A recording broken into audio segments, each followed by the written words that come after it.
नमस्कार, मैं हूं रविरंजन। आप देख रहे हैं विमर्श न्यूज। समय हो गया रात 8 बजे का। हर रोज रात को 8 बजे विमर्श न्यूज पर देखिए खबरों का खास बुलेटिन। सबसे पहले नजर डालते हैं आज के हेडलाइंस पर। 5 चुनावी राज्यों में रैलियों सभाओं पर बैन 22 जनवरी के बाद भी रहेगा जारी। कोरोना के हालात की समीक्षा के बाद चुनाव आयोग का फैसला।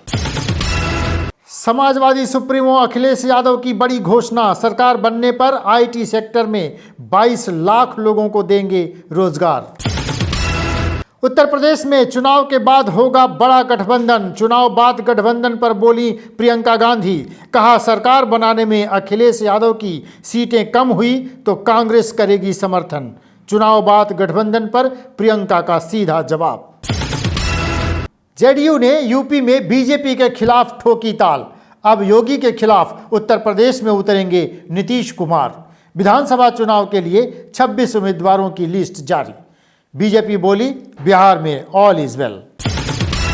मुंबई में बड़ा हादसा, तारदेव इलाके की 22 मंजिला इमारत में लगी भीषण आग, 7 की मौत, 15 घायल, घायलों में 6 बुजुर्ग।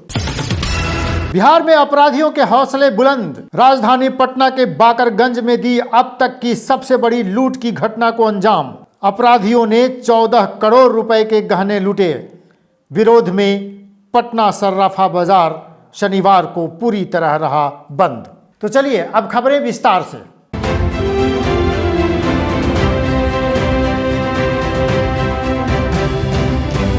पांच राज्यों में आगामी विधानसभा चुनाव को लेकर बड़ी खबर आ रही है। चुनाव आयोग ने रैलियों और सभाओं पर रोक लगा रखी है और ये बैन अभी जारी रहेगा। चुनाव आयोग ने आज एक खास बैठक में लिया ये फैसला। देखिए रिपोर्ट। देश में 5 राज्यों में होने वाले विधानसभा चुनाव के मद्देनजर केंद्रीय चुनाव आयोग ने शनिवार को फिर समीक्षा बैठक की और ऐलान किया कि चुनावी रैलियों, जुलूस और रोड शो पर अभी पाबंदियां जारी रहेंगी। खबर है कि रैलियों और सभाओं पर अभी हफ्ते भर और बैन लगा रहेगा। 8 जनवरी को 5 राज्यों में चुनाव की तारीखों की घोषणा के बाद चुनाव आयोग ने 15 जनवरी तक रैलियों और जनसभाओं पर रोक लगा रखी थी, जिसके बाद उसे 22 जनवरी तक बढ़ा दिया गया था। अब ये खबर है कि चुनाव आयोग ने इसे और एक हफ्ते के लिए बढ़ा दिया है। 5 राज्यों में जो चुनाव होने वाले हैं उसमें राजनीतिक दलों की मुश्किल ये है कि वो न तो रैलियां कर रहे हैं न सभाएं कर पा रहे हैं। आज बीजेपी नेता अमित शाह ने उत्तर प्रदेश में घर घर जाकर बीजेपी के लिए वोट मांगे।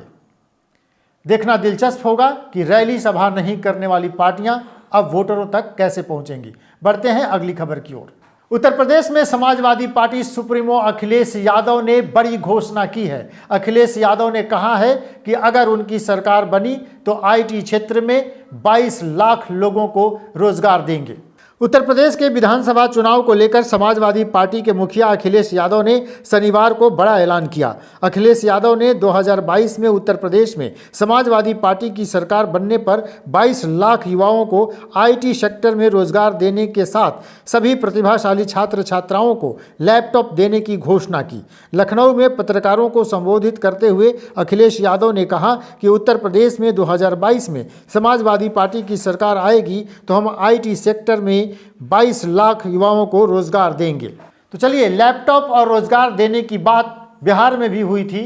तब तेजस्वी यादव ने कहा था कि वो 20 लाख लोगों को रोजगार देंगे। अब देखना होगा उत्तर प्रदेश में समाजवादी पार्टी की सरकार अगर बनी तो 22 लाख लोगों को रोजगार मिलेगा। इसके काउंटर में बीजेपी की ओर से क्या ऐलान होता है ये देखना दिलचस्प होगा। बढ़ते हैं अगली खबर की ओर। अगली खबर है उत्तर प्रदेश में प्रियंका गांधी ने बड़ा ऐलान किया है।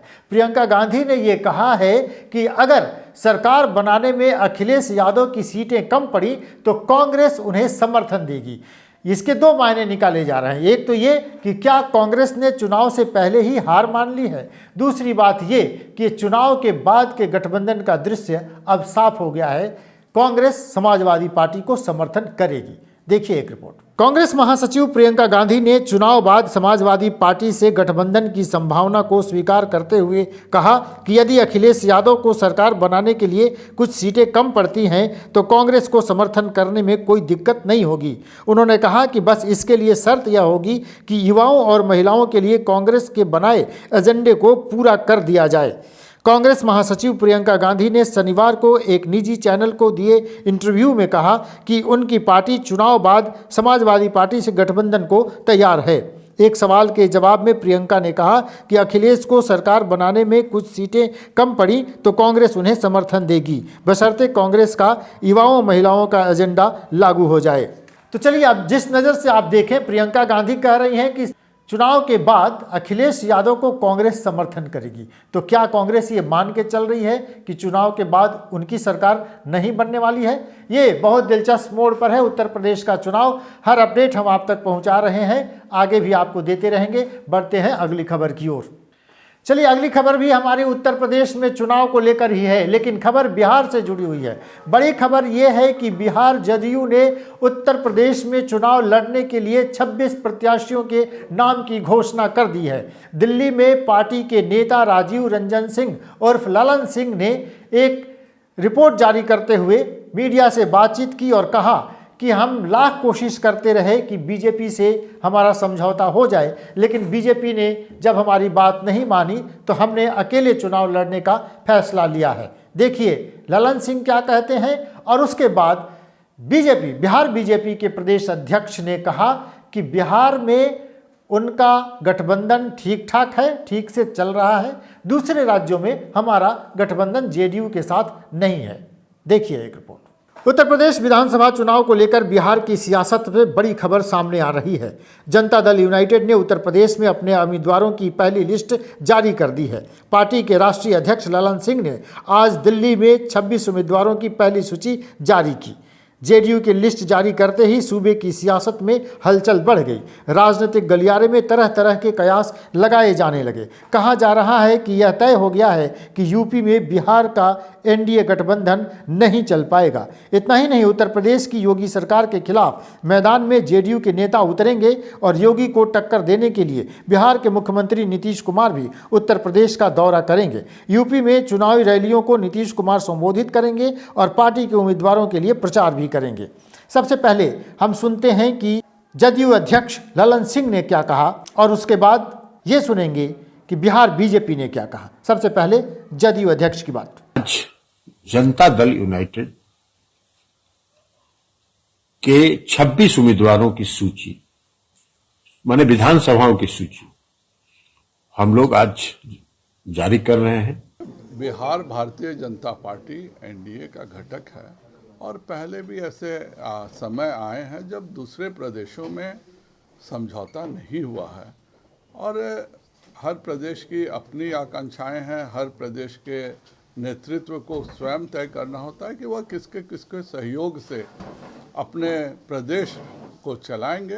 परिस्थितियां हुई होंगी, यह केंद्रीय नेतृत्व तय करता है, पर यह कोई पहली बार नहीं है। हमारा उनका गठबंधन 25 वर्षों से रहा है, पर उत्तर प्रदेश में कभी भी हम लोगों का गठबंधन नहीं रहा। बिहार में जदयू और बीजेपी के गठबंधन को लेकर तरह तरह के कयास लगाए जा रहे हैं। यह चर्चा जोरों पर है कि इस गठबंधन में सब कुछ ठीक ठाक नहीं चल रहा। लेकिन आज बीजेपी के प्रदेश अध्यक्ष संजय जायसवाल ने प्रेस को ये बताया कि बिहार में ऑल इज वेल है। देखिए संजय जायसवाल क्या कहते हैं। बहरहाल हमारी नज़र जेडीयू के चुनाव लड़ने पर भी रहेगी। जेडीयू उत्तर प्रदेश में क्या गुल खिलाएगी ये देखना दिलचस्प होगा। हालांकि कांग्रेस के एक नेता ने कहा है कि जेडीयू बिहार में बीजेपी को सहयोग करने के लिए चुनाव लड़ रही है, क्योंकि जहां जहां पर कुर्मी, कोयरी इत्यादि जो वोट हैं जो बीजेपी को नहीं मिलने वाले हैं, पिछड़ी जाति के वोट जो बीजेपी को नहीं मिलने वाले हैं, उन वोटों को काटने के लिए जेडीयू वहाँ अपने प्रत्याशी खड़ा कर रही है। ये कांग्रेस का कहना है। अब आगे देखेंगे आगे क्या होता है। हर अपडेट हम आप तक पहुँचाएंगे। बढ़ते हैं अगली खबर की ओर। आज मुंबई में एक बड़ा हादसा हो गया। अहले सुबह एक 20 मंजिली इमारत के 19वीं मंजिल पर अचानक आग लग गई और देखते देखते आग इतना भयानक हो गया कि वह तेजी से नीचे की तरफ फैलने लगा। इस बीच बड़ी संख्या में जो उस 20 मंजिला इमारत में लोग थे वो फंस गए और उनको निकालने के लिए फायर ब्रिगेड की कई गाड़ियां लगाई गई। बावजूद इसके 7 लोगों की मौत हो गई और 5 लोग गंभीर रूप से झुलस गए। देखिए मुंबई से हमारी ये रिपोर्ट।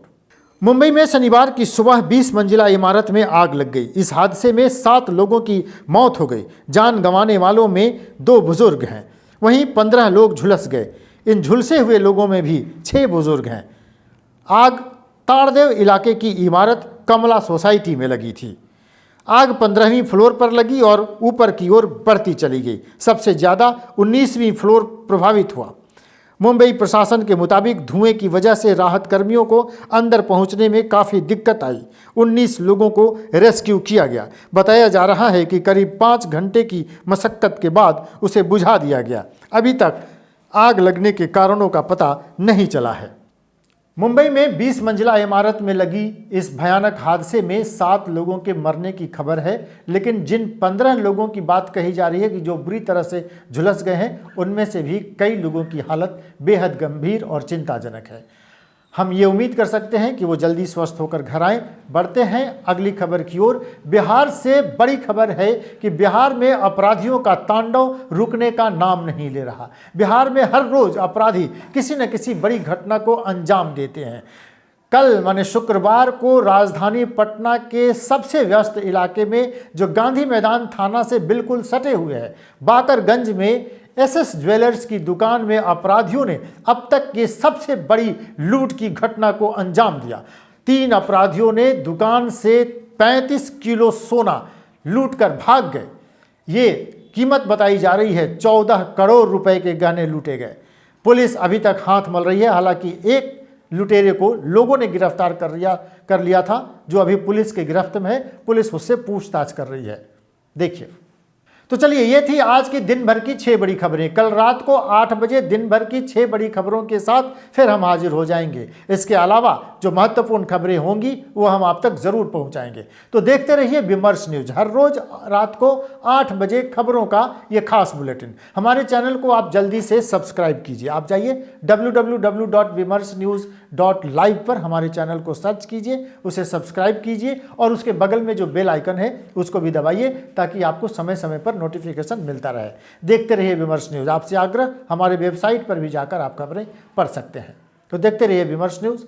नमस्कार।